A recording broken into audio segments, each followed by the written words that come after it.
Les mêmes erreurs en boucle, les mêmes erreurs en boucle. Et dire qu'il reste encore 7 journées dans cette Liga, ça commence à sérieusement me fatiguer, les amis. On se retrouve aujourd'hui pour ce débrief entre le Real et Gérone, vendredi 21h. C'était sûr qu'il fallait s'attendre à une surprise de la part du Real Madrid. Est-ce que c'est une surprise de les voir faire nul aujourd'hui? La vérité, c'est que je pense même pas, tellement on est habitué à ce club-là. En fait, je me demande pourquoi est-ce qu'on se donne du mal finalement à regarder ces mecs toutes les 3 jours jouer une saison où il n'y a plus rien à jouer, plus rien à espérer quand tu es en avril et que tu fais les mêmes erreurs en boucle à chaque match face aux mêmes équipes où tu sais que tu défends sur 10 mètres avec deux lignes et que tu ne sors pas ce porteur du ballon. Pourtant, le ligne, il a gueulé pendant le match.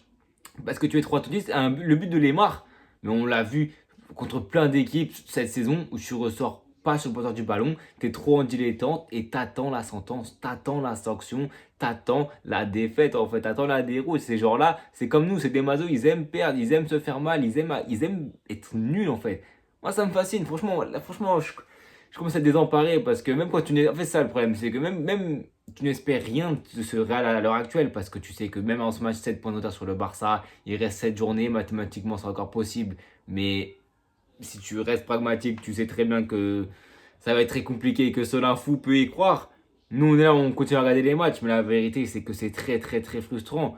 Frustrant parce que tu fais un match nul encore une fois aujourd'hui, alors que tu sais très bien. Et ça qui me dérange le plus, c'est que tu sais que ces joueurs-là, mercredi contre le Bayern, ils peuvent gagner, mais en plus, ils peuvent aussi se qualifier. Et c'est ça qui est le plus frustrant, c'est que j'ai l'impression que ces joueurs, ils choisissent leur match. Quand Liga, ça fait très longtemps qu'ils l'ont jeté. Tu sais que même quand tu as eu de l'avance, tu as eu les pieds qui tremblaient, tu t'es fait remonter par le Barça. C'est toujours la même chose avec ce club-là, avec ce Real Madrid-là. Depuis 2 ans, tu t'attaches à une équipe qui enchaîne 2 saisons blanches. Tu es toujours là parce que tu es fan du club. Mais la vérité, c'est que c'est très très fatigant. C'est que c'est hyper fatigant parce que tu sais qu'il y a de l'espoir encore une fois, parce que encore tout est possible et que ces joueurs-là sont capables de le faire contre le Bayern Munich. Et c'est ça qui reste le plus frustrant. T'as pas beaucoup de chances de le faire, j'ai pas beaucoup d'espoir, mais tu sais que ces joueurs-là, parce qu'individuellement, et c'est la seule chose qui nous reste de plausible dans ce club-là, sont capables de faire la différence. En plus, Ferland Mendy a rejoué ce soir. Bon, on a joué 10 minutes, mais ça va suffire pour qu'il soit titulaire contre Olysée parce que ce mec-là a un physique où je ne sais même pas. Je sais même pas qu'est-ce qu'il a son physique. Il est blessé tous les 4 matins, mais contre City, il était là. Contre l'Olympiakos, il était là. Contre l'Atlético, il a joué 20 minutes, je crois. Et il sera sûrement là titulaire contre Olysée, contre le Bayern. J'ai hâte de voir son match parce que si on a bien un sur qui on a de l'espoir pour la remontada, c'est quand même Ferland Mendy. Et ça, c'est quand même un sacré problème de se dire qu'on mise notre remontada par rapport à un aspect défensif, par rapport à Ferland Mendy. Franchement, c'est un Real Madrid qui aujourd'hui fait tourner défensivement. Garcia était titulaire, Carvajal était titulaire, Asensio et Militao de retour aussi. On sait que en Ligue des Champions, c'était Carreras, Trent, Hutchinson et c'était Rudiger. Je pense que Militao prendra la place de Hutchinson. J'ai trouvé la charnière était plutôt bonne, plutôt solide, plutôt cohérente parce qu'au-delà d'être critique envers ce Real Madrid là, quand tu prends un but sur les deux seules frappes cadrées de Giron, c'est clair que ça reste frustrant. C'est une énorme sanction encore une fois et je trouve qu'on sous-cote un peu ça côté Real Madrid, c'est que oui, on perd, il y a des matchs où c'est très compliqué, mais tu te procures quand même déjà des occasions. Tu as des gars qui souvent font leur match de leur vie et en face, tu as des adversaires qui, sur une situation, sur deux frappes cadrées, marquent. C'est notre faute parce qu'on n'arrive pas à se mettre en sécurité bien plus tôt. Donc c'est à tirer au mérite de ces équipes-là. Mais il faut quand même souligner ça dans l'aspect critique que tu peux faire du Real Madrid là, où tu te procures 10 fois plus d'occasions que l'adversaire. Et au final, tu te retrouves avec un score nul et vierge. Même si bon, comme je dis, il ne faut pas retirer le mérite à Gérone qui a fait le match qu'il fallait faire. Eux, ils jouent la relégation. Un point comme ça peut être important. Ça peut être l'élément déclic, moteur sur cette fin de saison pour eux, pour espérer le maintien. Donc ouais, côté Real Madrid, défensivement, quand même, je trouve qu'on était solide. Militao, je trouve que c'était intéressant. J'ai hâte de voir s'il sera titulaire avec Rudiger. Et je pense que ça peut être intéressant. Fran Garcia, bon, on connaît son registre. C'est un joueur qui va très rarement faire des sous-matchs, des sous-performances, mais qui va tenir son rang, qui ne va pas surperformer. Encore une fois, aujourd'hui, on l'a vu, c'est un pitbull, il prend la profondeur, il prend l'espace qu'il y en a devant lui, il touche des ballons. il centre des fois, mais on le sait qu'il n'y a personne à chaque fois pour les récupérer. Carvajal, pareil, il fait son match.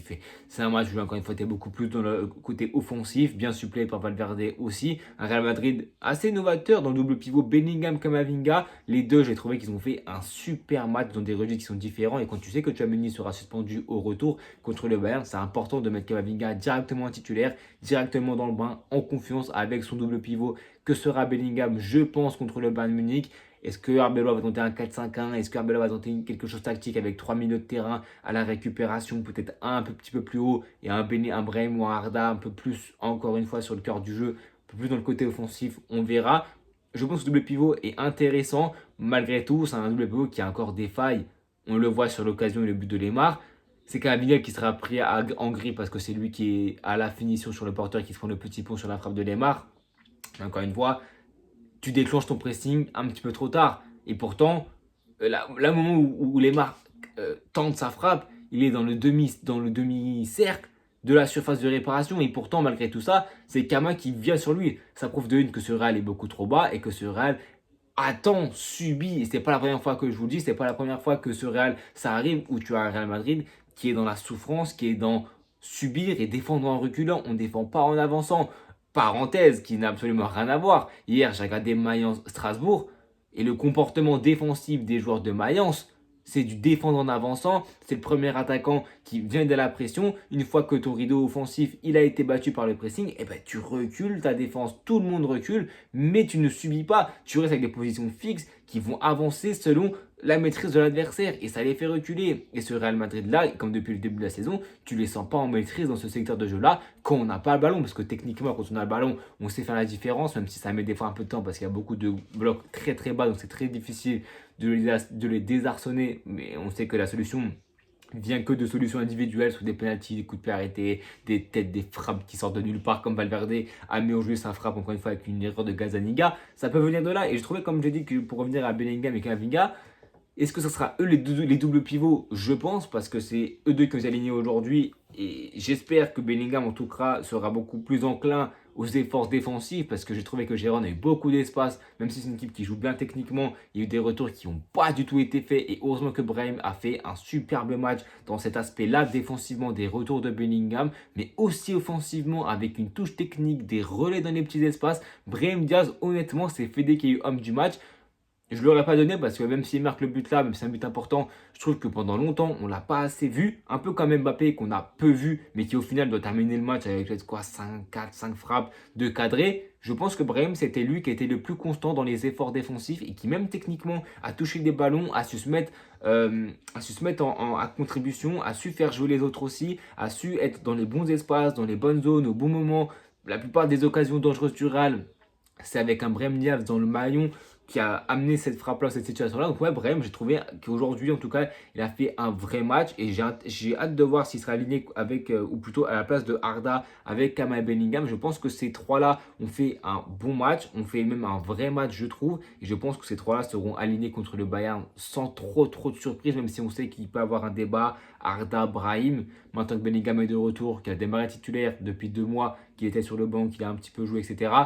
Le débat Bellingham-Arda ne va plus se poser. Bellingham est au-dessus de Arda Güler dans des profils qui sont bien différents parce que tu vois que Bellingham, on le voit aujourd'hui, il était en jambes, il était élancé. Des fois, quand il survole ce terrain-là et qu'il joue de son corps, tu sais qu'il est inarrêtable. Cette touche technique-là, un peu comme Camavinga, il a envoyé 2-3 bons ballons, quelques remerciements. Si c'est des Pedri, si c'est des Vitinha, etc., ça fait tourner les clips pendant des heures. Mais comme c'est un Camavinga qui est un petit peu, pas sous-coté, mais qui est discrédité, qui avait à cœur de montrer un meilleur visage parce qu'on sait qu'en Liga le dernier match ça s'est un peu mal passé pour lui sur beaucoup d'aspects, notamment les efforts défensifs. C'est pas un rock comme Tchouaméni, par contre techniquement il a cette qualité au-dessus de Tchouaméni, mais c'est clair que défensivement sans Tchouaméni ça sera très compliqué face au Bayern Munich et c'est là où il faudra pas calculer les courses, il faudra pas calculer les efforts, il faudra tout donner dans ce match-là.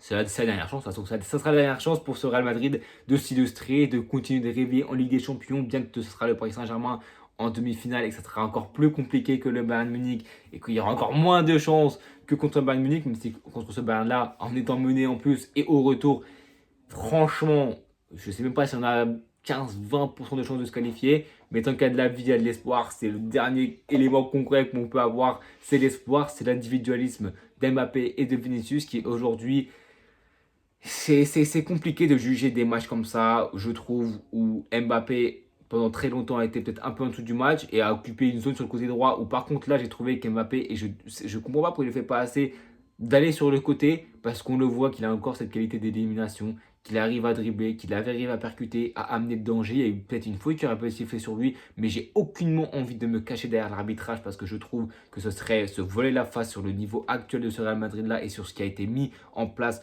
pour ces joueurs-là. Je le rappelle, virer un tacticien comme Xabi Alonso parce que tu fais confiance à des individualités et on le voit qu'ils ne te le rendent pas du tout. Et j'espère que ça va faire du bien à la tête de Perez. On a vu que Deschamps était plébiscité. J'en parlerai peut-être plus tard dans la semaine prochaine. Parce que c'est une piste qui est intéressante. Parce que si le Real ne veut pas de tacticien, veut un meilleur d'homme. Et Didier Deschamps, c'est le coach qui entretient parfaitement ça. Un mec qui a eu un vécu de coach, un mec qui a eu un vécu de joueur, qui a tout gagné, qui sait gérer les égos. C'est le coach qu'il nous faudrait, je pense, en tout cas dans le profil. Moi, je pense que le coach qu'il nous faudrait idéalement, c'est Jürgen Klopp. Mais c'est clair que dans les coachs qui seront cet été dans le marché des transferts, en tout cas dans le marché des coachs, Didier Deschamps semble être la piste la plus idéale, mais ça on en parlera, je pense, après. Mais c'est clair, comme je l'ai dit, Mbappé aujourd'hui, ça a été assez âpre, assez compliqué de voir où est-ce que ce Real voulait aller. En fait, c'est compliqué de voir où est-ce que ce Real peut avoir une menace. Où est-ce que ce Real peut démarrer? Quels sont les fondamentaux que ce Real te montre depuis le début de saison où tu te dis, ça c'est une clé qu'on voit souvent dans un match où tu vois un Real Madrid qui est percutant. Non, les seuls moments où tu sais que ce Real Madrid va mettre le danger en face de la surface, c'est quand Vini a le ballon, quand Vini va dribbler ou quand Mbappé a le ballon, quand Mbappé va dribbler. Mais c'est jamais sur des séquences collectivement abouties, c'est que sur des situations où tu as de la réussite et tu as du mal à te montrer offensivement, tu as du mal à avoir de la sérénité, tu as du mal à mener des rencontres et à gérer une rencontre, tu as du mal sur 90 minutes à dominer ton match du début jusqu'à la fin, bien que ce soit compliqué, il y a toujours des trous d'air, toujours des moments où ce Real est en dessous d'un Gérone, alors qu'on doit la plupart du temps être bien au-dessus. Mais la vérité, c'est qu'on est habitué, c'est qu'on n'a pas beaucoup d'espoir, c'est qu'on est un peu fatigué et que j'ai hâte que cette saison se termine. J'ai hâte de voir le prochain coach, j'ai hâte de voir qu'on tourne cette page-là, cette saison, cette deuxième saison blanche, parce que il y a des bonnes choses individuellement à sauver, mais il y a tellement d'autres choses à régler avant de se projeter que j'ai hâte que ces choses se fassent là. J'ai hâte qu'il y ait du ménage, j'ai hâte que les têtes se reposent, j'ai hâte de la Coupe du Monde pour prendre un bon bol d'air frais sur ce Real Madrid là qui est assez embêtant à regarder jouer parce que t'as pas beaucoup d'ambition, parce que tu as 7 points de retard sur le... Ouais non, du coup 6 points de retard sur le Barça. Tu as toujours de l'espoir, même si c'est au fond de moi, parce que j'ai rien à attendre de cette saison depuis des mois et des mois.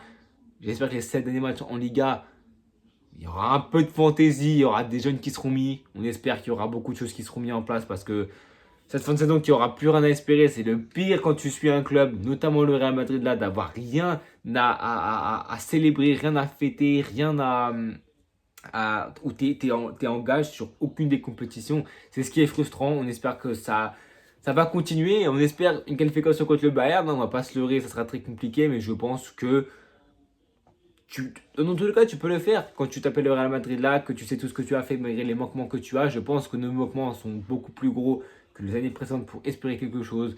Mais je me dis pourquoi pas. Le match aller, il ne s'est pas joué à grand chose. Une parade de Lunine, une main pas assez ferme, une main où tu rates le but de hockey, beaucoup de situations où Vinicius aurait pu marquer ou pas pu marquer. Le match aurait pu tourner. Maintenant, avec des on refait le monde et j'ai hâte de voir ce match retour mercredi. En tout cas, les amis, prenez soin de vous. Abonnez-vous, likez, partagez. On se retrouve très bientôt pour le prochain débrief. À bientôt tout le monde.